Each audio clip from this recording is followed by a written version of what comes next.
arrived in Canada from Uganda with her family in 1972 and was a steadfast champion of her family's long-standing commitment to the North York General Hospital in my riding of Don Valley North. Together with her late husband, Mr. Pierre G. Nunji, Mrs. Nunji played a transformational role through her vision and generosity that's reflected in the Gushin and Pierre G. Nunji Orthopedic Center, the Nunji Family Foundation Center for Medical Imaging, the Nunji Academic Center, the Nunji Ambulatory Center, and the many other initiatives that have strengthened care for our community. Mrs. Nunji and the Nunji family are a testament to the transformative power of generosity. While we mourn her passing, we celebrate the remarkable legacy she leaves behind, a legacy that will carry forward and continue to inspire and connect people for generations. Thank you, Mr. Speaker. The Honourable Member for Dufferin-Caledon. Next week, Kosovo will celebrate the 18th anniversary of its independence. Canada has had a long and proud friendship with Kosovo, and I'm proud as a Canadian that they were one of the first countries to recognize Kosovo's independence. My wife is from Kosovo, and we spent part of our honeymoon there, where we enjoyed amazing food and I learned so much about their rich culture. Kosovars are deeply proud of their country. I have one piece of advice. If you're in Kosovo, go to Rahovets and have a macchiato, the best coffee I've had in my life. My son, William Kastriot Sebak, is named after their national hero, a man who stood for courage and independence. I want to join with Kosovars around the world celebrating independence next week here in Canada and abroad. Urime, Dita, e Parvasis. The Honourable Member for Tycon, Parkdale, High Park. Thank you, Mr. Speaker. This week we mark International Day of Women and Girls in Science. At a time when, in some parts of the world, the scientific community is being discredited and dismembered, Canada chooses a different path. We choose to invest in discovery, to trust evidence, to honour our late colleague, Kirsty Duncan. And we choose to celebrate and do this with the women and girls who are driving breakthroughs in labs, classrooms, and communities across our country. Last month at the Canadian Science Policy Conference, I had the privilege of hearing Dr. Shohin Igos, Professor of Physics and Computer Science at Wilfrid Laurier University, as she accepted a Trailblazer Award. She reminded us that some comets blaze brightly and some do not, but all are equally extraordinary. She quoted a haiku, a science haiku of her own devising. Let us be quantum, entangled across space-time, hearts and minds as well. This week we recognize Dr. Gose and the many women whose curiosity, courage, and brilliance have shaped our world, and the generations of girls like my daughter who, because of them, know they belong in science. The Honourable Member for Edmonton Northwest. Mr. Speaker, I rise today to recognize the outstanding work of Chrysalis, an Alberta Society for Citizens with Disabilities located in my riding of Edmonton Northwest. Chrysalis demonstrates a principle Albertans strongly believe in, that dignity is found in work, contribution, and self-reliance. For nearly 60 years, Chrysalis has empowered thousands of people with disabilities to pursue meaningful employment and greater independence and contribution to Edmonton and Alberta economies. Through practical supports and strong partnerships with local employers, Chrysalis always delivers results for the families they serve. Led by Executive Director Melinda Noyes and her dedicated team, their innovation in art, culinary, and culture helps set them apart. Mr. Speaker, when we remove barriers and focus on ability, we strengthen our workforce in our country. As Conservatives, we will always champion policies that support opportunity, responsibility, and the power of meaningful employment for all Canadians. Thank you, Mr. Speaker. The Honourable Member for Ottawa, Vanier, Gloucester. Mr. Speaker, I want to talk about the World Day for Fighting Cancer. The whole world comes together for solidarity and hope. This is a day to honor those who lost their lives, as well as those who are still fighting, and to recognize the caretakers who are showing extraordinary courage every day. We remember Terry Fox, who's persevered and inspired an entire nation, if not the entire world.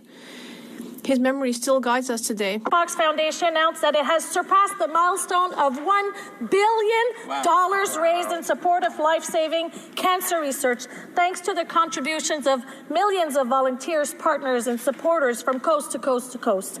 This historic achievement reflects the generosity of Canadians and their unwavering commitment to a future without cancer. Let this day be more than just a moment.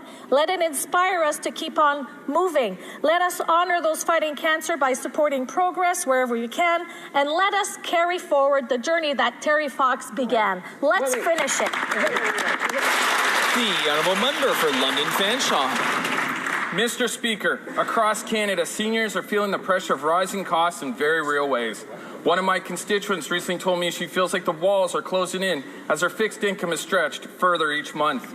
This is why Conservatives are focused on practical solutions that will help bring costs down and restore stability for seniors and their families.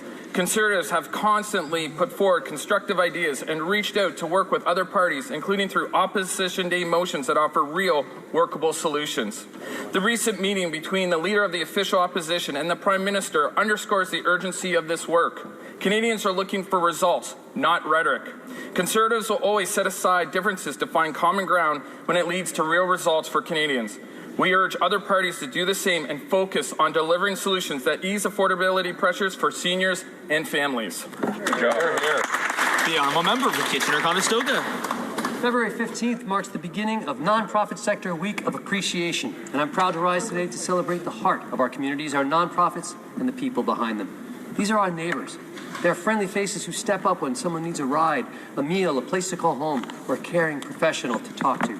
Their dedication doesn't make headlines most days, but it makes a world of difference in Kitchener-Conestoga and across the nation. We are Canadian. We celebrate those who strengthen our communities through compassion, service, and the belief that we're better when we lift each other up. During this week of appreciation, coinciding with National Kindness Week, I encourage everyone to get involved. Volunteer your time, lend your skills, or simply reach out to a local nonprofit to ask how you can help. Sometimes the smallest gesture becomes the moment that someone remembers the most. To all nonprofit workers and volunteers, thank you. Your work reflects the very best of who we are as Canadians. Thank you, Speaker. The Honourable Member for Kapuskasing-Timmins-Mushkegowuk. Mr. Speaker, today I would like to introduce you to one of the 46 communities in my riding, the community of Hearst. It is in the boreal forest in northeastern Ontario, with 2 sawmills, a plywood mill, and the Villeneuve Construction Company. These are the main employers. The town of Hearst was shaped by generations of northern families and workers. They not only built industry, but also solid communities and a lasting future for their children. Hearst is a unique region at the crossroads of language and tradition. French is not just a second language. It is a living language, and the bilingual nature of the community is part of our everyday lives, our economy, and our future. Hearst is recognized as an emblem of French-Canadian culture and its drive to persist. Thank you. The Honourable Member for Beauharnois-Salaberry-Soulanges-Huntington. Mr. Speaker, tomorrow is Valentine's Day. Some people think Valentine's Day is too commercial or corny, and some people say that when you're in love, you don't need a special day, whereas people who are single may not feel it has anything to do with them. But I think that we need, more than ever, to have a day to celebrate love. At a time like this, when there is tragedy, when times are uncertain, and when we're wondering what the future holds, well, more than ever, we need to love one another. And we need to remind each other that we love each other. It's an important time to love and be loved. It's absolutely necessary at a time like this. And it's not a bad idea to set aside a day to love one another. To all those who are in love or who want to be, to all those who need love, to those who I love, my partner, my children, my grandchildren, and to all of you, I would like to wish you happy Valentine's Day. The Honourable Member for Ottawa Centre.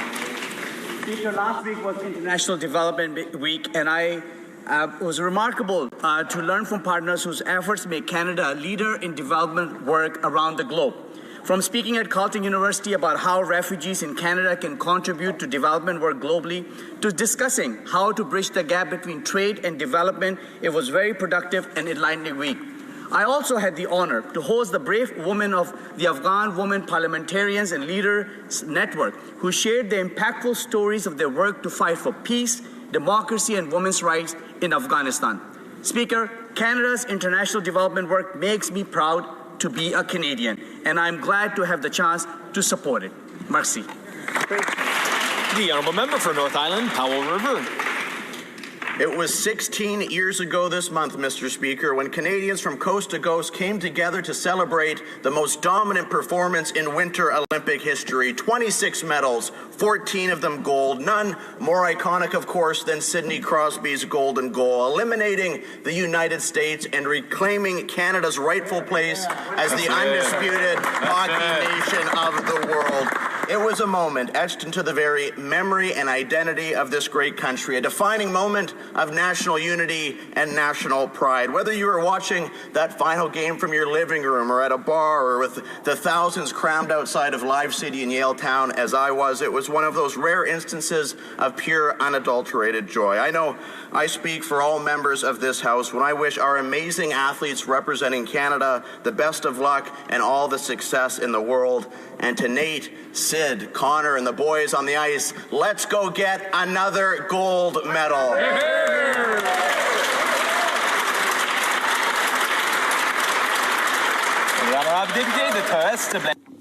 The Honourable Member for Thérèse de Blainville. Mr. Speaker, in my riding, many people leave a real mark in our lives, and I'd like to talk about Serge Paquette. He has given 25 years or more of service to the town of Blainville. He's more than an elected official. He's a good neighbor, a support for his community. He was often to be seen in community activities, right on the ground, in neighborhoods. He's been there throughout the growth of our community. He's strengthened the tissue of our community. And I'd also like to mention the role of his wife, who has brought her warmth to local community life. She is an integral part of the legacy that they will both leave. They're the kinds of people who define social service and love of community. On behalf of everyone in Thérèse de Blainville, I'd like to thank Serge Paquette and Madame Boisvert-Paquette. The Canadian dream of home ownership is fading for young Canadians. A new report from CMHC highlights that home building is expected to fall in each of the next 3 years and that housing prices will rise. Another report from Missing Middle Initiative shows that nearly half of young Canadians are having to leave the community that they were raised in because they cannot afford to live there, Mr. Speaker. The report states further that over 90% of young Canadians are concerned about the state of housing in Canada. Mr. Speaker, it is time to restore hope in the promise of Canada. Hope in the promise that if you work hard, you play by the rules, that you can afford a good home in a safe neighborhood, Mr. Speaker. And that's why Conservatives are advocating for a plan to take the sales tax off of new homes under $1.3 million, a plan to cut bureaucracy and accelerate home building so that all Canadians can afford a place to call home.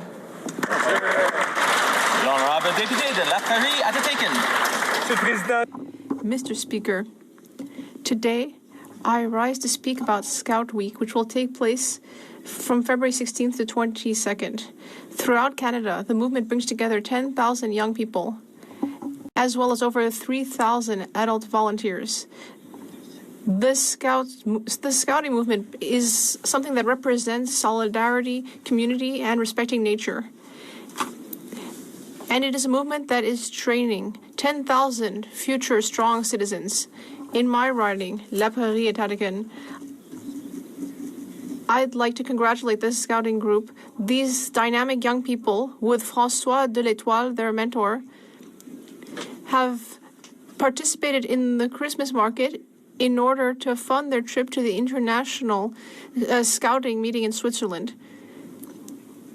Their determination and efforts are worthy of Baden-Powell. I'd like to congratulate everyone who's participating in Scouting Week 2026. Thank you for everything you've done. The Honourable Member for St. Albert, Surgeon River. Mr. Speaker, the Liberals have signed on to $52 billion taxpayer dollars to subsidize EVs. There's one big problem, however, and that is that only a single EV model is manufactured in Canada. Consequently, $52 billion taxpayer dollars are going directly to subsidize foreign EVs and foreign auto workers. This at a time when thousands of Canadian auto jobs have been lost in the face of U.S. tariffs. Meanwhile, the Liberals are opening the floodgates to 50,000 Chinese EVs. This is a straight-up $52 billion foreign giveaway that undermines Canadian autos and Canadian jobs. You literally cannot make this stuff up. Liberal incompetence knows no bounds. Hear, hear. The honourable member for Winnipeg North. Yes, so thank you, Mr. Speaker. You know, less than a year ago, Canadians elected a prime minister and a large Liberal government. At the end of the day, Mr. Speaker, part of that platform was to bring together a legislative agenda to deal with crime. Issues like lawful access, hate propaganda, bail reform, restoring mandatory minimums, and substantial legislation to deal with making our communities safer. The problem is the Conservative Party wants to filibuster the crime package, Mr. Speaker, and that is serving Canadians not in a very positive way. Further, Mr. Speaker, we have the budget implementation bill that delivers for Canadians in every way. I'm calling upon the Conservative Party to stop filibustering, start listening to what Canadians want. They want a strong, healthy Canada. Get off your back ends and start supporting our legislation. Oral questions, question orale. The honourable member for Barrie North Innisfil. They've stolen all of our ideas. A recent Missing Middle Initiative report shows just how many young people have lost hope of ever owning a home. For parents and grandparents, the signs have been obvious for years, and if we're honest about it, the problem started well before Donald Trump became the President of the United States. Despite throwing tens of billions of dollars at the problem, the fact remains that 10 years of structural incompetence and Liberal policies have caused house prices and rent to double, and with it, lost hope of home ownership for a generation. Here's an idea. Why not remove the GST on all new homes to at least start restoring the hope of home ownership for young Canadians? Parliamentary Secretary. Well, thank you, Mr. Speaker. It's most disappointing to see that the Conservatives yesterday voted against a national strategy for housing for young Canadians. Instead, on this side, we care deeply about housing affordability for young Canadians.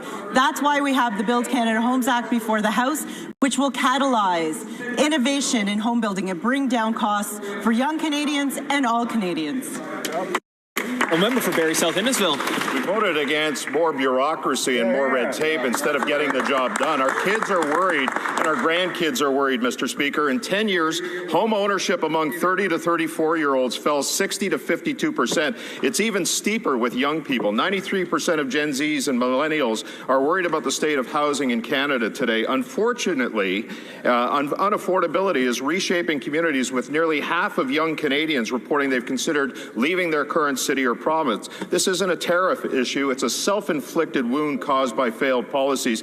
Can we at least agree to start restoring the hope of owning a home for young people by removing the GST on all new homes? Yeah, we're calling Secretary of the Minister of Citizenship and Immigration and Refugees. The government has taken a step in that direction. The GST measure is known to the member and it's awaiting royal assent. With respect to getting home ownership going in this country, I agree. We do need to do collectively more to push that. And that is something that the Canadian Home Builders Association in particular has emphasized. What they've also emphasized, Mr. Speaker, is the need to attack regulatory red tape at the municipal level. That's why this government has put in place the Housing Accelerator Fund. In return for federal dollars, municipalities are required to be more flexible when it comes to zoning. That's exactly what we're seeing in almost 240 municipalities. Member for Leeds, Grenville, Thousand Islands, Rideau Lakes. It's Liberal government policy that's crushing the dream of home ownership for Canadians, but it doesn't need to be that way. We have the land, the resources, and the skilled workers to address this problem. But a staggering 87% of Canadians are concerned about housing in Canada, and 9 in 10 of those people, well, they're young Canadians.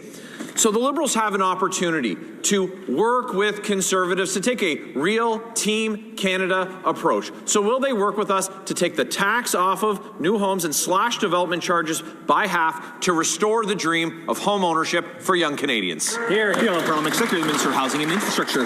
Thank you, Mr. Speaker. Conservatives have the opportunity to work with us on this side of the House by supporting the Budget Implementation Act, which has funding for housing enabling infrastructure through the Build Canada Strong Fund. It also includes measures to decrease the GST, in particular for first-time homebuyers and young Canadians. And importantly, they can support the Build Canada Homes Act, which is catalyzing innovation and modern methods of construction to bring down home building costs for everyone. Member for Leeds, Grenville, Thousand Islands, Rideau Lakes. With all of those words and all of the billions that they spend, they still aren't getting homes built. And it's the government's own housing agency, the CMHC, that's blowing the whistle. Construction of new homes will drop by as much as 18% with all of the catalyzing that they're doing. Canadians know that another liberal bureaucracy isn't the answer. And so that's why today we approach them, we extend our hand in the spirit of collaboration with real solutions that will help address the problems that Canadians see with the end of the dream of home ownership. Will they slash development charges, cut them in half, and take the tax off new homes? Work with us today. Secretary, Minister of Housing. Thank you, Mr. Speaker. They're all talk, we're all action. In 100 days, Build Canada Homes has secured landmark agreements with provinces and cities. It's advanced construction on 6 federal lands. We've lined up thousands of new homes for construction, and over the past month alone, affordable housing projects are well underway in Nova Scotia, Quebec, and Ontario. We're ready to deliver 7,500 homes right away. This is how we accelerate housing. The momentum is building. They should join us. The Honourable Member for Montmorency-Charlevoix. Mr. Speaker, the CMHC is forecasting a drop of nearly 20% in housing starts over the next 2 years. Less production means less supply. Demand, however, continues to rise, so prices are inevitably going up. And in my riding, the average price of a home has risen from $249,000 to over $500,000 in 10 years. The Liberals are patting themselves on the back for these policies, yet the construction industry is talking about a lost decade for home ownership. When will these announcements finally lead to shovels hitting the ground and construction in the real world and not just on paper? The Honourable Parliamentary Secretary. Thank you very much. I'd like to thank the member for his question. When we talk about housing, I met with the mayors in my riding, and they are waiting with anticipation for this historical investment in municipal infrastructure that we need to build more homes in Quebec. So I would invite my colleague to vote in favor our legislation for the Budget Implementation Act, so we can give the municipalities the funding they need to build homes in Quebec. Like my colleague said, everyone is waiting. Young Canadians are having a tough time with the cost of living and the cost of rent. The Liberals tell us they're taking action, but nothing's being done except for these announcements and photo ops. They have a plan for someday. You'll see they'll build something one day, potentially, surely soon, in a project that's currently being reviewed to be announced later. I have a clear proposal for the Liberals. Why don't you eliminate the GST on all new homes under $1.3 million to boost construction and allow for our young people to finally become homeowners? Will you accept our idea? The Honourable Member. Thank you very much, Mr. Speaker. Good news. Build Canada Homes is delivering results. In the first 100 days, we have moved to action by including major agreements with provinces and cities. We have 6 projects announced for construction, and one in my riding of Longueuil-Charlevoix. Yes, Mr. Speaker, we're building more than 1,000 units in my riding, 40% of which are off-market builds, and I invite my colleagues across the way to share this good news. The Honourable Member for Saint-Jean. Mr. Speaker, according to the government, thousands of seniors cannot receive their pensions because of the QM software, and there's a cost overrun of $5 billion. Thousands of victims and more public spending than anticipated, and the Liberals are trying to act like this problem doesn't exist. They're saying these are rare and isolated cases, and they think they can just erase this without any explanations. When are we going to have an independent inquiry into this? The Honourable Parliamentary Secretary. Mr. Speaker, the modernization of this system, an update of this 60-year-old system was necessary, and we have to make it easier for seniors to access these benefits. And now millions of seniors are receiving their benefits every day. And this is the biggest digital innovation initiative ever undertaken by the Government Service Canada, is trying to help all those who are facing issues and is trying to solve them quickly. The honourable member for Saint Jean. They're not talking about the 86,000 people or the 50 billion in overruns. The Liberals need to see the scope of this issue. There were ministers in Quebec that quit for a small cost overrun, and now they're talking about billions extra, and they're just shrugging their shoulders. They think they're not accountable to anyone, these Liberals. We need a public and independent inquiry. When are they going to accept this? The Honourable Parliamentary Secretary. Mr. Speaker, as I said, this is the biggest digital transformation ever undertaken, and most of seniors are registered in the system and are receiving their pensions correctly and within the proper deadlines. We've asked members to provide names of constituents who are being affected, and we've also offered an information session on this system. Thank you. The honourable member for Salaberry-Soulanges. Mr. Speaker, we need a public and an independent inquiry into Curam because the Liberals are disconnected from reality.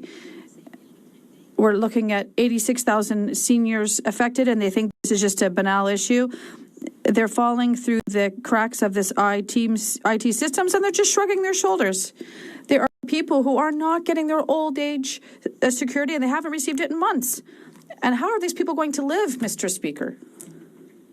The Honourable Parliamentary Secretary. Mr. Speaker, our government always supports seniors, particularly thanks to their dental care and the new grocery benefit. The old age security issue is an absolute priority, and the minister is working tirelessly to solve this issue. The department has implemented an action plan for this to mobilize all the available resources to solve this issue. Thank you. Honourable member for York-Durham. Day by day, year by year, the dream of home ownership is fading away for young Canadians. The Prime Minister's promise was for 500,000 new homes, but CMHC reported this week that he'll only actually build 216,000 and that home building will decline every year to 2028. So does the Prime Minister dispute the CMHC's findings? And if he doesn't, will he admit that he made a promise he knew he could never keep? And Mr. Speaker, we all know what that's called. Parliamentary Secretary and Minister of International Trade. Well, this is precisely the reason why, Speaker, the Prime Minister and his government is completely focused on building more homes in our country. That is why we have brought in a piece of legislation, Bill C-20, that is going to Build Canada Homes, that is going to ensure that we build more housing across this country. That is why we have hired somebody like Anna Bala, who has the knowledge and expertise to make this happen. We are taking concrete actions. We're not just talking about things. I'm really happy to hear that there's some talk of collaboration from the opposition. That is a good sign. Let's work together to build more housing across our country. The honourable member for York-Durham. Where are the homes, Mr. Speaker? Where are the homes? They keep talking about building, but we see no action. And in fact, not only will home building decrease, CMHC says that home prices will rise. So we have less supply, more demand, and higher prices. That's a nightmare scenario for young Canadians. So it appears to me that the Prime Minister's lofty political promise was nothing more than Romeo's lie when he swore his love on blessed yonder moon. So will the Prime Minister instead adopt our proposal to cut the GST on all new homes? I'm just going to pause just very briefly. The member's very close to the line there, even when quoting Shakespeare, being the MP from Stratford. The Honourable Parliamentary Secretary. Thank you, Mr. Speaker, and thank you to my colleague opposite for the great question. When I'm home talking with constituents in Fredericton, Armagh, what I hear is that they appreciate that our Prime Minister and our government has a plan. A plan to diversify our exports, foster and facilitate interprovincial trade, and make historic investments in the infrastructure that's going to enable all of this. This is going to mean a stronger economy, more housing, better paying jobs, and long-term careers. I also hear that they want us to work together. So let's do that. Let's work together and get this done. Thank you very much.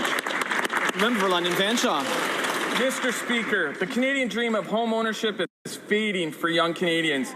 CMHC now warns that home building will fall over the next 3 years, with 2028 housing starts projected to be down 18% compared to 2025, even as prices continue to rise. At the same time, nearly half of young Canadians say they're being forced to leave the communities they were raised in because they cannot afford to live there. When will the government adapt our plan to remove the GST on all new homes and restore the dream of home ownership for young Canadians? The Honourable Parliamentary Secretary, the Minister of Citizenship, Immigration and Refugees. The Honourable Member is a new member. I want to commend him. He has been very active in the community. It's been good to get to know him and to work with him. I know he cares also, of course, about home ownership. He has met with the London Home Builders Association recently, and what they've shared is exactly what I said earlier. That regulatory red tape at the municipal level stands as the largest impediment to getting more homes built. Unless we address that, there won't be home ownership worthy of calling the right outcome for Canadians. What we need to do is push that. The Housing Accelerator Fund does exactly that. London is moving in that direction. Other municipalities are too. The Member for London Fanshawe. Mr. Speaker, with respect to despite government announcements and staged photo ops, the data clearly shows that we're not building enough homes to meet Canada's needs. An insufficient supply of new homes is why CMHC expects prices to keep rising. Just this week, I also met with London members of the Canadian Home Builders Association, and they informed me that taxes and regulatory costs have risen 700% over 25 years and now make up 30% of the price of a new home. At what point will this government acknowledge these burdens and adopt our plan to remove GST on new homes? The Honourable Parliamentary Secretary, Minister of Public Works and Transformation. Mr. Speaker, our government has a plan to build Canada strong. We have a plan to create good jobs across this country, to attract investment across this country. We are building industrial capacity, building affordable homes, and investing in our future. And we've also introduced a new Buy Canadian policy, so we are our own best customer. That's how you build Canada strong, Mr. Speaker. Thank you. The Honourable Member for Similkameen, South Okanagan, West Kootenay. The government's own housing agency shows fewer homes being built over the next 3 years, while home prices will only rise. A third of home builders are building less because they're forced to lay off workers. Young men and women in BC are seeing the dream of home ownership fading. Years of Liberal home building programs have not delivered. Will the Liberals adopt our plan to remove the GST on all new homes to help builders build and young Canadians buy? Hear, hear. The Honourable Parliamentary Secretary, the Minister of Environment and Climate Change. Mr. Speaker, I thank my colleague from British Columbia for the question. I'm so proud to stand on the side of the House as we build Canada strong from coast to coast to coast. Building Canada's housing is very important, not only in cities and provinces, but in First Nations communities. I live on a First Nations community whose housing list is over 500 people. These people want to come home to their communities. That's why I'm so proud of this new policy. That's why I know that my children are to be able to live where they please with their families for future generations. Thank you, Mr. Speaker.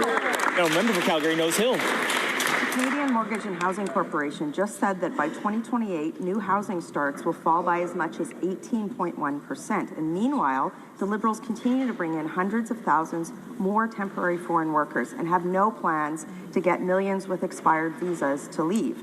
Housing starts aren't keeping up with immigration, and the Canadian dream of home ownership is fading for young people. When will the government adopt our positive plan to incentivize home building by removing the GST on all new homes and restore the dream of home ownership for young Canadians? Yeah, let's go. The Honourable Minister of Emergency Management. Mr. Speaker, we're building big in this country, and that means building more homes. While the Conservatives belittle what's been done so far, it's time to check some facts. In Calgary's a recognized national leader in terms of fast-tracking housing projects using federal program funding, like the Housing Accelerator Fund, building affordable and inclusive and resilient communities.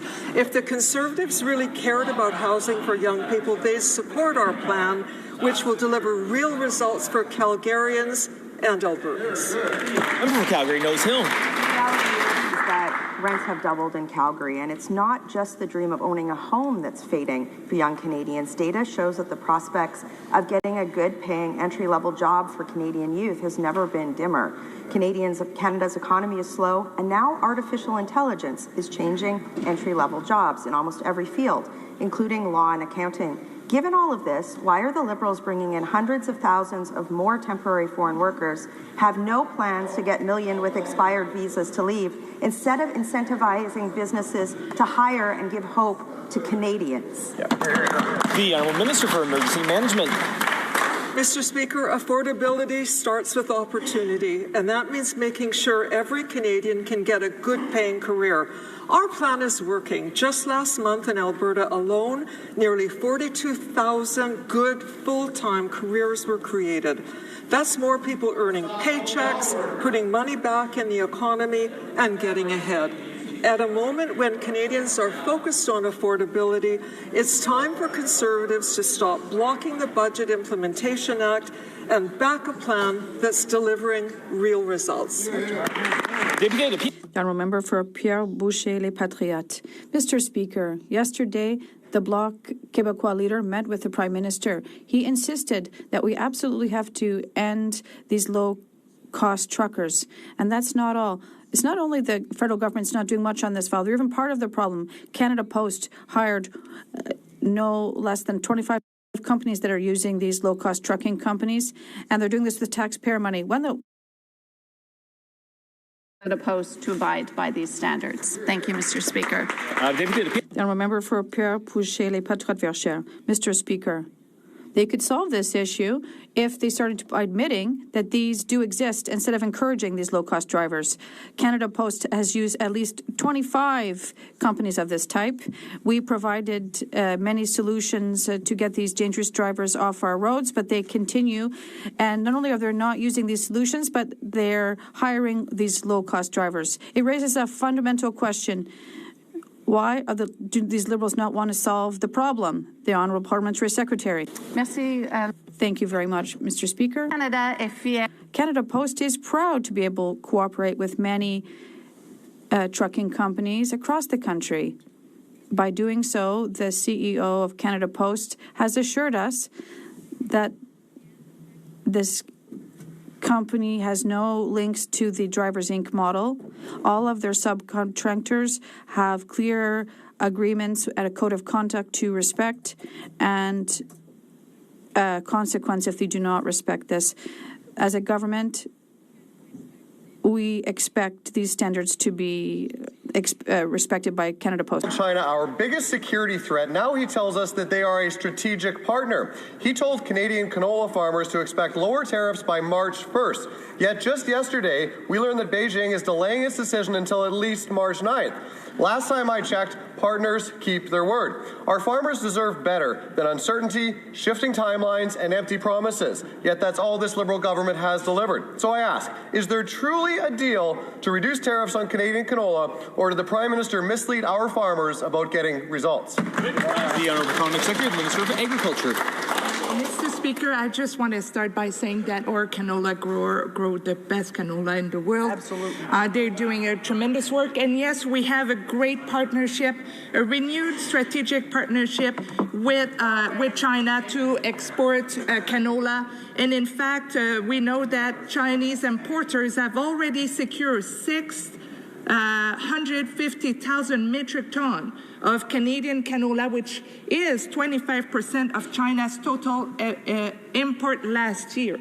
So, Mr. Speaker, the door is wide open now, and we will continue to engage in reaching a strong goal. The Honourable Member for Portage Lisgar. That did not instill any confidence for Canadian canola growers. The Prime Minister's deal with Beijing opens our streets up to 49,000 Chinese EVs annually, jeopardizing our security and our auto jobs. He assured Canadians that everything was fine, telling us that we'd have canola tariffs drop by March 1st. But yesterday's announcement that China is pushing back its decision on tariffs until March 9th, we can't now be sure that he's delivering anything at all. So farmers are left hung out to dry.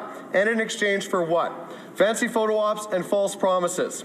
Can our farmers actually expect lower tariffs, or was the Prime Minister merely hoodwinked into making concessions for nothing in return? The Honourable Parliamentary Secretary, the Minister of Agriculture and Agri-Food. Mr. Speaker, I want to reassure my colleague that the new partnership that the government has secured with China is being implemented. We have orders, and in fact, orders have been placed, and the commerce is resuming right now with China. So it's a good news. I invite my colleague to come to us if he wants more detail, but the commerce is resuming with China, definitely. The member for Bow River. Commerce resuming doesn't mean tariffs are coming off. Beijing has postponed its decision on whether it will reduce tariffs on Canadian canola just weeks before seeding begins. Decisions need to be made now by farmers. Last year, many farmers, including me, chose not to seed canola because of those tariffs and the price collapse. Yet the Prime Minister stood before Canadians and said tariffs would fall to 15% by March 1st. The Liberals promised action. All they've delivered is dust. Did the Prime Minister mislead Canadian farmers? Hear, hear. Minister of International Trade. Speaker, we will not rest until normal trade resumes to make sure that canola is being shipped to all markets around the world, including China. And that's why the Prime Minister and this government has been working really hard. That is why the Prime Minister visited China to help reduce the tariffs of canola. As my colleague said earlier, we are so fortunate to have one of the best canola grown right here in this country. There's a demand for that canola across the world. That's why we are negotiating free trade agreements with countries like Philippines and Indonesia and Vietnam, where we can export this canola as well, and we will continue to do that work. Member for Regina Wascana. Mr. Speaker, last month during the Prime Minister's visit to Beijing, he announced that he finally had a deal to roll back that country's tariffs on Canadian canola. He even had a grandiose signing ceremony with Xi Jinping in front of Canadian and Chinese flags. But yesterday, the Chinese announced that they were postponing their decision until March 9th. So, Mr. Speaker, is Beijing backing out of the deal, or was the Prime Minister misleading Canadian canola farmers in the first place? The Honourable Parliamentary Secretary, the Minister of Agriculture. Mr. Speaker, I just answer and reassure my colleague that trade is resuming with China. But I want to also highlight that the Agriculture Minister next week will be in Mexico, opening even more the market. We secure market for meat, and now he want to expand these opportunities. And we're not stopping there, Mr. Speaker, because we have the best food in the world, and the world want our food, and we will make that possible. Bravo. Member for Edmonton Northwest. Despite the Prime Minister announcing that China will reduce tariffs on canola by March 1st, reports say the Chinese Commerce Ministry revealed that it only committed to making a decision by March 9th. What kind of master negotiator is the Prime Minister when he refuses to acknowledge that the deals he promised with China and the U.S. are falling through? Canadian farmers are looking for the truth, to be able to plant this year's crops to ensure that Canadian households can afford to eat Canadian quality products. Did the Prime Minister mislead Canadian farmers into thinking he got a deal done on Canadian canola? Honourable Parliamentary Secretary, the Minister of International Trade. Speaker, this government is working day in and day out to ensure that we are diversifying our trade, that we are working with as many countries as possible. As we speak, the Minister of International Trade is visiting places like Singapore and Vietnam so that we can create opportunities in those markets. The Standing Committee on International Trade just recently have sent two bills, one dealing with the United Kingdom, the other dealing with Indonesia, back to this House so that we can finalize those trade agreements. Every single of those agreements ensures that our agricultural farmers, including Kelowna farmers, have new markets to sell their products. Member for Carleton. Mr. Speaker, at Human Committee earlier this week, members from the Breakfast Club of Canada and the Coalition for Healthy School Food talked about the real impact of National School Food Program on kids and families. When a motion was brought forward to study those impacts, Conservative and Bloc members chose to adjourn debate before it even began. Can the Parliamentary Secretary for Children and Youth remind the House of how this program is supporting children, helping families with affordability, and why it matters that we continue to move this work forward? The Honourable Parliamentary Secretary. Thank you, Mr. Speaker, and thank you to my colleague for representing the great people of Carleton and the issues that they care about. Kids cannot learn if they are hungry. A new study from the Breakfast Club of Canada shows that school food programs improve educational outcomes, reduce childhood obesity, and increase disposable incomes for families facing rising costs. Canada was the last country in the G7 to have a national school food program. Now we do. The budget makes it permanent. It's a shame that Conservative members don't think that kids' health and school food are worth studying or voting for. The honourable member for Dufferin-Caledon. For almost 2 years, flight attendants told this government and parliamentarians that they were working for free. And we believed them. Conservatives introduced a bill to fix that problem. Liberals didn't believe them, and they ordered a study. After 6 months, this study, wait for it, has determined it needs to do another study. You actually can't make this stuff up. Why won't the Liberals believe flight attendants when they say they're working for free and adopt the Conservative bill that would have fixed the problem instead of ordering another study to study a study? Parliament Secretary for Labour. Speaker, nobody should work for free in this country. We take any claim of unpaid work seriously. After allegations of unpaid work in the airline sector, we launched a probe to get to the bottom of the claims. Phase 1 of that probe has now been published, and we're going to keep investigating to ensure that the work is happening in accordance with the Canadian Labour Code. Workers must be paid for the hours they work, and we're going to make sure that employers follow the rules. For Dufferin-Caledon. Yeah, except this probe that they ordered determined that they needed to do another probe. I mean, I'm sure there's a lot of things that you could say about that, Mr. Speaker. But here's the facts. The head of QP Air came to committee when we were looking into this and said, what are the Liberals going to study next if water is wet? And he went on to say about this study, we called for action last summer, and instead we got a study that resulted in a promise to perform another study. This is really thin gruel from these Liberals. Conservatives know flight attendants work for free. It's why we introduced a bill to fix it. Why don't they just steal that idea like they steal all of our ideas and help flight attendants instead of doing another study? The Honourable Parliamentary Secretary for Labour. Mr. Speaker, we stand by the work that we're doing. We want to take action that is informed by evidence, and we've asked all sides in this to actually provide that evidence. Phase 2 of the probe will collect more evidence from airlines and unions to ensure that employers are complying with the Canada Labour Code. This step is necessary to provide additional clarity on how the airline sector's pay structure aligns with the code. This is important information for us to know and to get right. For North Island, Powell River.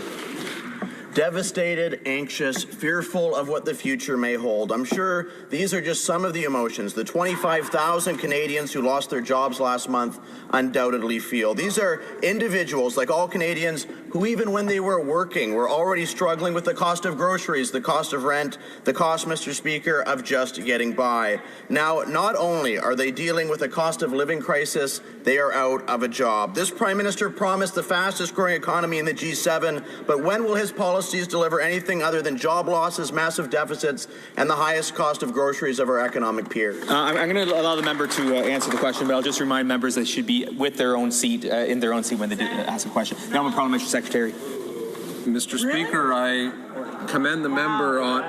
Always mature.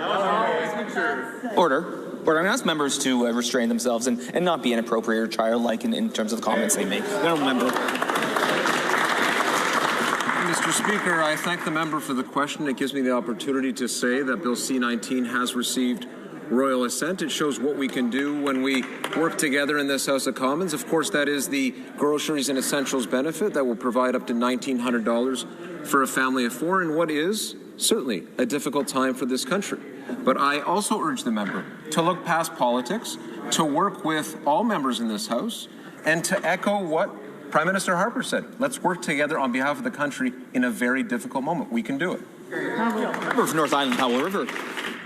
Mr. Speaker, working together is great, but this question was about jobs. And in the real world, Liberal rhetoric and platitudes don't create a single job. GDP was flat in November. Real GDP is projected to decline. The Bank of Canada says business investment will remain weak. Meanwhile, 5,400 forestry workers in coastal BC are already out of a job. This government promised to build nation-building projects and create jobs at a speed like we've never seen before. My question for the government, where are these projects and where are these jobs? Hear, hear. The Honourable Parliamentary Secretary, the Minister of industry. Thank you, Mr. Speaker. I'm proud to be associated with a government whose record on jobs is very strong, with jobs growing faster here, even in the United States, where incomes are growing faster than inflation. And with the next part of our plan, the Budget Implementation Act, C-15, before this Parliament right now, the honourable member opposite can work with his colleagues to work with us to ensure speedy passage of that act to get major projects that the member is talking about and the economic growth that is behind this bill forward. Thank you, Mr. Speaker. A member for Red Deer. Mr. Speaker, the price of food is out of control. Too many families in Alberta are struggling. Just in Alberta alone, grocery prices have risen 50% in 5 years.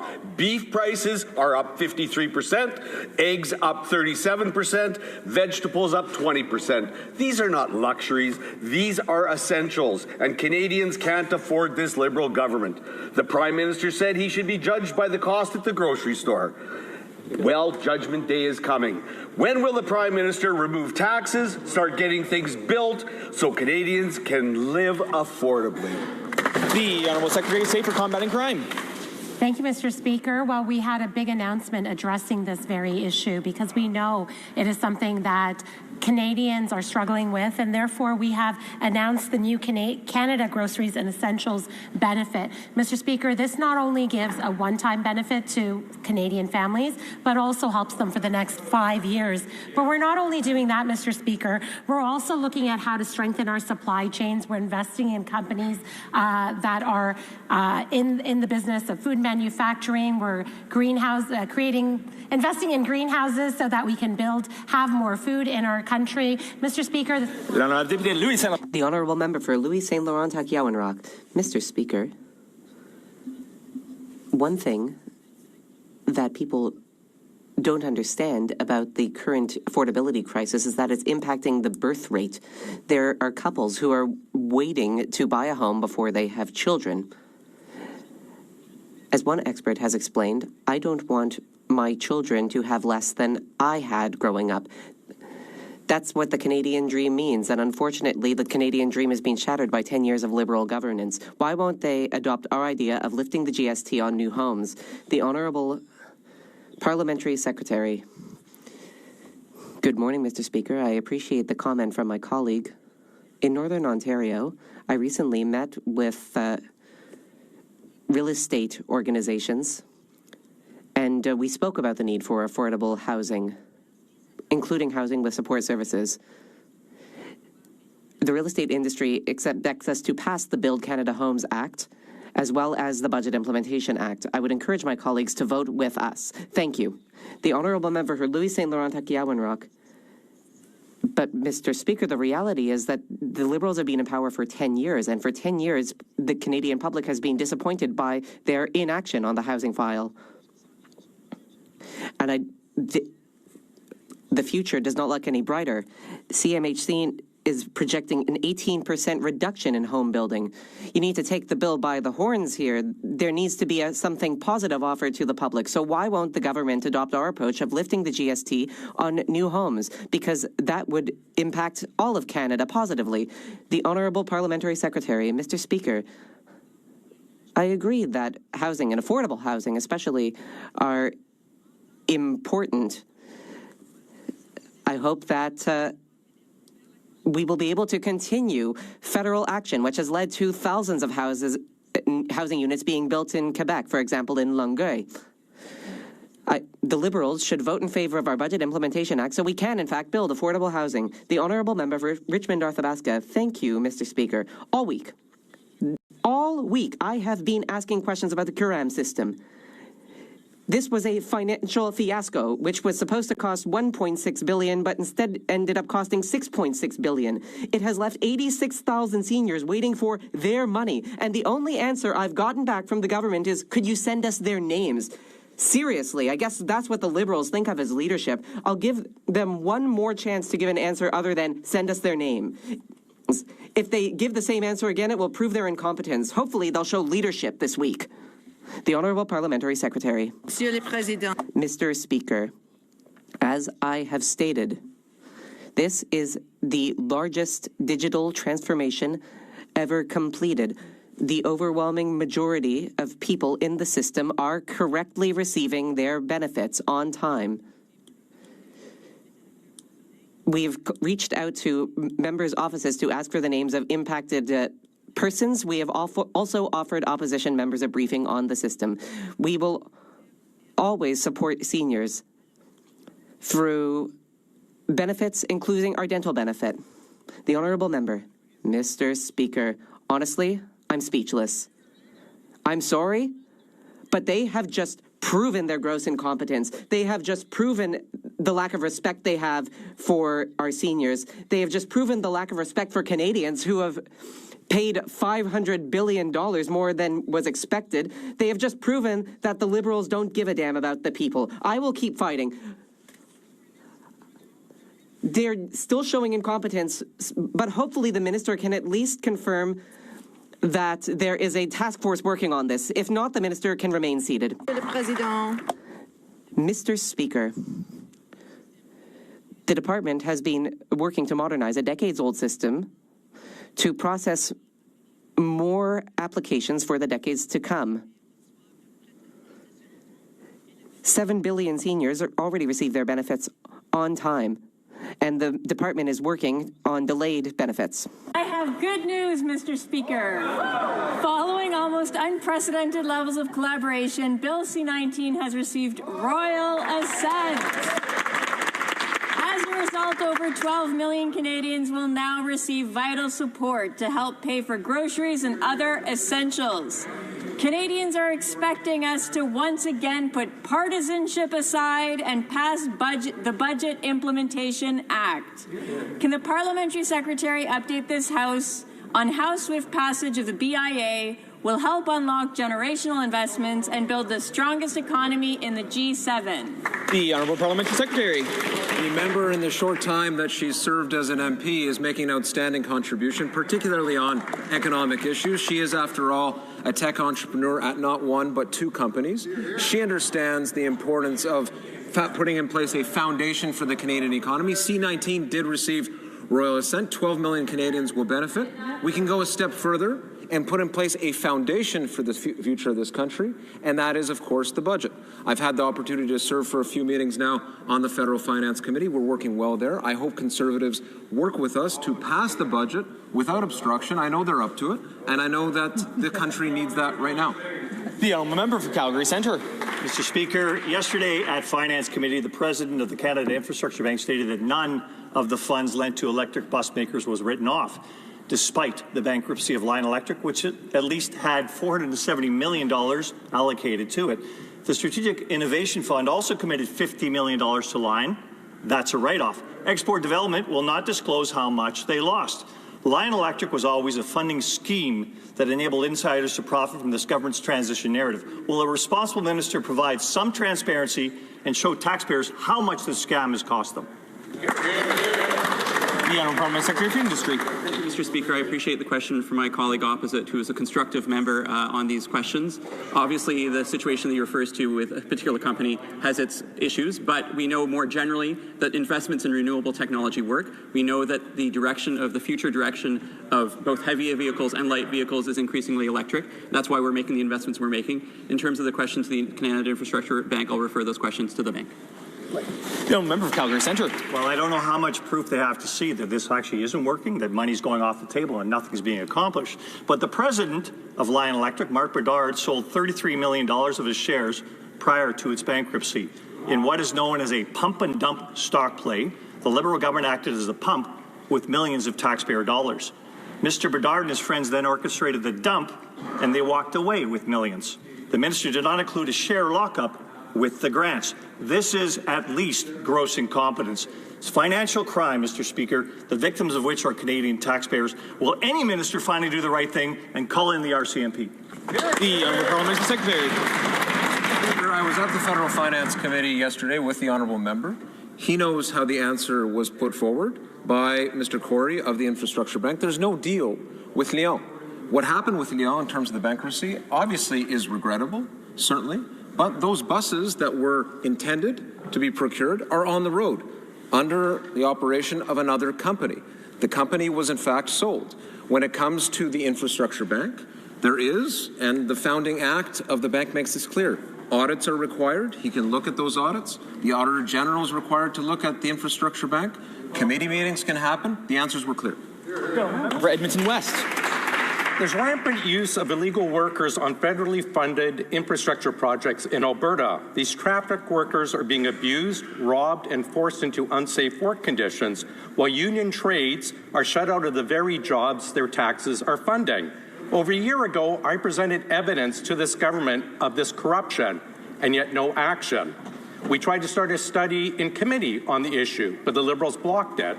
So why are the Liberals siding with corrupt companies using illegal traffic workers instead of standing with Alberta's building trades? The Honourable Secretary for Housing. Thank you, Mr. Speaker. We have lots of respect for all of those individuals that are out there building important infrastructure in Canada. We expect all employers to follow the rules to ensure that Canadians are safe day in and day out, and we will continue to work forward so that we can make sure that happens. The Honourable Member for Honoré-Mercier. Also have good news for you today. Bill C-14, the Bail and Sentencing Reform Act, after months of Conservative obstruction, is finally making its way through. Premiers, mayors, and law enforcement from across the country have called on Parliament to quickly pass this bill so that it could soon become the law of the land. Can the Parliamentary Secretary for the Minister of Justice please share with Canadians the progress made on the Bail and Sentencing Reform Act? The Honourable Parliament Secretary, Minister of Justice and Attorney General. I thank my colleague for the question. Mr. Speaker, our new Liberal Prime Minister was given a clear mandate by Canadians to tighten bail, strengthen sentences, and keep repeat violent offenders in jail where they belong. After months and months of obstruction by the Conservatives committee, holding Bill C-14 hostage, running down the clock by talking about cats and dogs, they finally relented last week and allowed the bill to move forward. Today, as the bill reaches its final stage at third reading, I urge the Conservatives to support this important piece of legislation, which will help keep our communities safe. The Honourable Member for Côte du Sud, Rivière-du-Loup, Kataskamik-Témiscouata. Mr. Speaker, the College and Community Innovation Program supports research centres like Novica, Biopter, Optech, and La Pocatière. It lets businesses innovate and create jobs in rural areas, yet the budget for these research centres will be cut by 30%. They're already wasting $5 billion in the QRM cost overruns. They're leading to more debt and less results. It makes no sense. My question is a simple one. Why are the Liberals cutting research and innovation instead of cutting their unjustified expenses? The Honourable Minister. Thank you, Mr. Speaker. I appreciate the question. We recognize that colleges do vitally important research, and we recognize the importance of their ties to the business community. Intellectual property should remain in the hands of businesses and colleges. That is very important to us. We have heard certain claims about this program. We are currently speaking about this program with colleges. The Prime Minister says he's committed to pharmacare, but today only 3 provinces and 1 territory are covered. That's about 17% of all Canadians. A commitment to pharmacare should mean access for Canadians no matter where they live. Right now, access to medicine depends on your postal code. It's not nation building when you only give certain provinces and territories access to medicine. Will the Prime Minister commit today to expanding pharmacare to every province and territory that wants in, so Canadians aren't treated differently based on where they live? The Honourable Parliament Secretary to the Minister of Health. Thank you, Mr. Speaker, and I thank the honourable member for his question. And I know the member works really hard for his community, and I appreciate the collaboration on this very matter. Our government will always protect Canada's healthcare system, including pharmacare and dental care. These are clear commitments, and we will always keep them. We're continuing to work with all provinces and territories to see how we can best support them to strengthen healthcare system, including on pharmacare. Thank you, Mr. Speaker. The honourable member for Nunavut. The First Nations Caring Society created Have a Heart Day. I attended an event held at the Meridian Theatres at Center Point. There were about 15 schools with around 700 students at this beautiful event. Originally started in 2012, this campaign has students write letters to the Prime Minister regarding the injustices towards Indigenous peoples. Will the Prime Minister honor these calls and finally act to give equity to Indigenous peoples in Canada? Here. The Honourable Parliamentary Secretary Minister of Crown Indigenous Relations. Mr. Speaker, I'd like to thank the member opposite for her question and her passion for this issue. And it's absolutely clear that we must continue to do everything we can to eliminate discrimination in Canada. That is why our ministers are meeting with stakeholders, they're meeting with partners, they're ensuring they get this right. We will continue to be focused on ensuring reconciliation moving forward, and I look forward to talking with the member opposite and explaining what the minister is doing over the next few weeks. And that concludes question period for today. I see the the Honourable Leader of the Government in the House of Commons has raised on a point of order. Thank you so much, Mr. Speaker. There have been discussions among the parties, and if you seek it, I believe you will find unanimous consent for the following motion: that notwithstanding any standing order or usual practice of the House, Bill C-15, an act to implement certain provisions of the budget tabled in Parliament on November 4th, 2025, be disposed of as follows. A, it be an instruction to the Standing Committee on Finance that, during its consideration of the bill, 1, the committee shall have the first priority for the use of House resources for committee meetings. 2, all amendments for clause-by-clause consideration of the bill be submitted to the clerk of the committee in both official languages no later than noon on Thursday, February 19th, 2026. 3, the clerk of the committee write immediately to each member who is not a member of a caucus represented on the committee and any independent members to inform them of the study of the bill by the committee and to invite them to prepare and submit any proposed amendments to the bill, and that these amendments shall be deemed proposed during clause-by-clause consideration of the bill. 4, the chair of the committee write as promptly as possible to the chairs of the standing committees who have chosen to consider the subject matter of the provisions in the bill to inform them that any recommendations or suggested amendments be sent to the chair of the Standing Committee on Finance no later than noon, Thursday, February 19th, 2026. 5, the committee proceed to clause-by-clause consideration of the bill no later than Monday, February 23rd, 2026 at 11 o'clock a.m.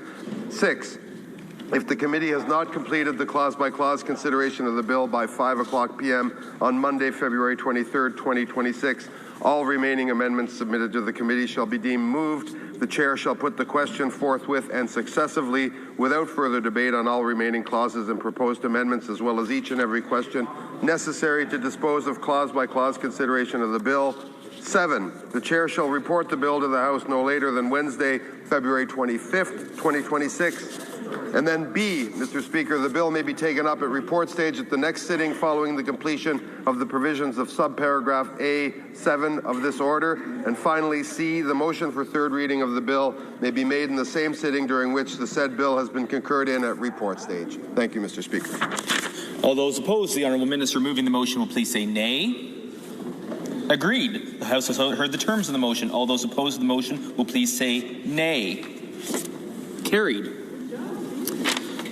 Order. Daily routine of business. Tabling of documents. The Honourable Parliamentary Secretary to the Minister of International Trade. Thank you, Speaker. Pursuant to Standing Order 32.2 and in accordance with the enhanced transparency requirements set out in the amended policy on tabling of treaties in Parliament, I am pleased to present to the House of Commons the Government of Canada's objectives for 3 negotiations, including a Canada-United Arab Emirates Comprehensive Economic Partnership Agreement, a Canada-India Comprehensive Economic Partnership Agreement, and a Canada-Thailand Free Trade Agreement. The Government of Canada intends to commence these negotiations as soon as practicable, but in accordance with the policy, the commencement of negotiations will take place no earlier than 30 days from today. Thank you. Dépôt de projet de loi émanant du gouvernement. Introduction of government bills. Statements by ministers. Parliamentary committees. Presenting reports from committees. Member for Etobicoke Centre. Monsieur le Président, merci.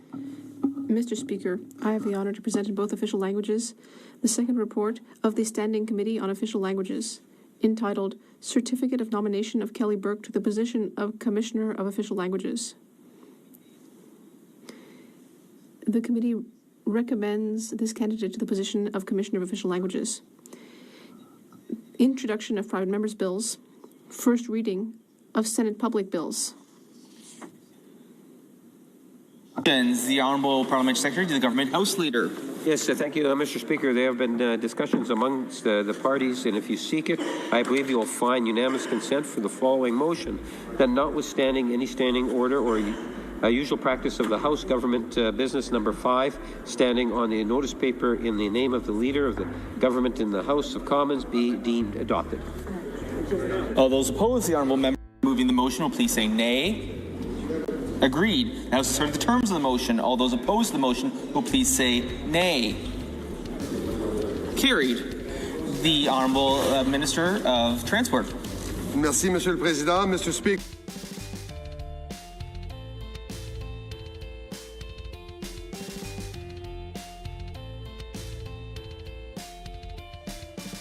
The third reading of the bill may be made in the same sitting following the concurrence at report stage of the said bill, and should third reading of the bill take place on Friday, February 13th, 2026, the government orders be extended for an hour on that day. All those opposed, the Honourable Minister moving the motion will please say nay. There is not consent. The Honourable Minister of Transport.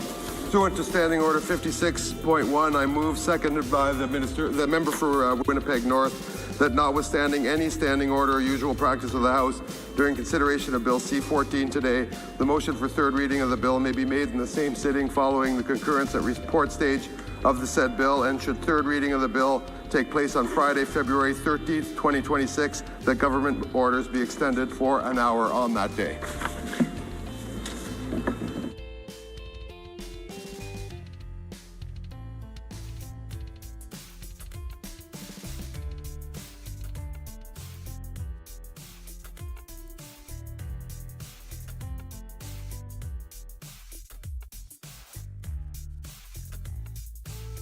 And seconded by Mr. Lamoureux, pursuant to Standing Order 56.1a, moves that, notwithstanding any standing order or usual practice of the House during consideration of Bill C-14 today, the motion for third reading of the bill may be made in the same sitting following the concurrence at report stage of the said bill, and should third reading of the bill take place on Friday, February 13th, 2026, the government orders be extended for an hour on that day.